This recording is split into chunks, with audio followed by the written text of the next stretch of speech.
আমাদের কি হয়েছে আমরা মৃত্যুকে ভয় পাই না? আমাদের কি হয়েছে আমরা মনে করি না যে আমরা মারা যাব?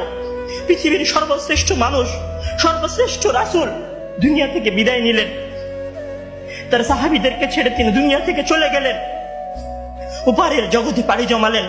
আমাদের কি হয়েছে যে আমরা বিশ্বাস করতে চাই না, আমরা প্রস্তুতি গ্রহণ করি না মৃত্যুর জন্য? আমি আপনি কি মনে করি যে আমরা চিরদিন বেঁচে থাকবো? আমি আপনি কি মনে করি যে আমার গ্যারান্টি রয়েছে আমি সালাত আদায় করে আমার রুমে ফিরে যাব? বিশ্বাস করুন হে আমার ছাত্র ভাইয়েরা, অবশ্যই আমাকে আপনাকে একদিন মৃত্যুবরণ করতে হবে, আমাকে আপনাকে একদিন এই দুনিয়া ছেড়ে চলে যেতে হবে।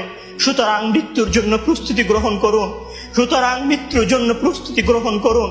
সেই দিন আসার পূর্বে, যেই দিন মৃত্যু আপনার দরবারে উপস্থিত হবে এবং মহান আল্লাহ তাআলাকে আপনি বলবেন, হে আল্লাহ, আমাকে স্বল্প একটু সময় দিন, আমাকে স্বল্প একটু সময় দিন, আমি ফিরে যাই এবং কিছু নেক আমল করে আসি। কাল্লা ইন্নাহা কালিমাতুন হুয়া কাইলুহা।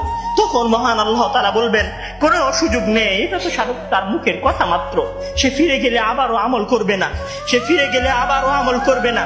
সম্মানিত ভাইরা, সেই দিন আসার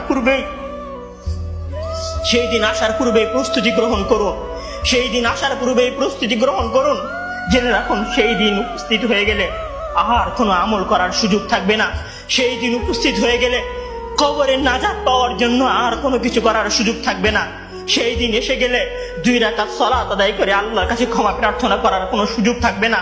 সেই দিন এসে গেলে রাতে জেগে 8 রাকাত তাহাজ্জুদ সালাত আদায় করার কোনো সুযোগ থাকবে না। এখনো সময় আছে। মহান আল্লাহ তাআলার দরবারে নিজেকে সঁপে দিয়ে তার কাছে ক্ষমা প্রার্থনা করুন। মহান আল্লাহ তাআলার দরবারে নিজেকে সঁপে দিয়ে তার কাছে ক্ষমা প্রার্থনা করুন। মানুষের সাথে কোনো ভুল থাকলে সে ভুলের ক্ষমা চেয়ে নিন। মহান আল্লাহ তাআলার সীমা লঙ্ঘন করে থাকলে মহান আল্লাহ তাআলার কাছে ক্ষমা চেয়ে নিন। সেই দিন আসার পূর্বেই যদি সেই দিন এসে যায়, সেদিন আর কোনো লাভ হবে না, সেদিন বেঁচে থাকার আর কোনো সুযোগ হবে না, 1 সেকেন্ড সময় আপনাকে বেশি দেওয়া হবে না। সম্মানিত ছাত্র ভাইয়েরা, মৃত্যুর জন্য প্রস্তুত হন। মহান আল্লাহ তাআলা আমাদের সবাইকে মৃত্যুর জন্য প্রস্তুতি গ্রহণ করার তৌফিক দান করুন।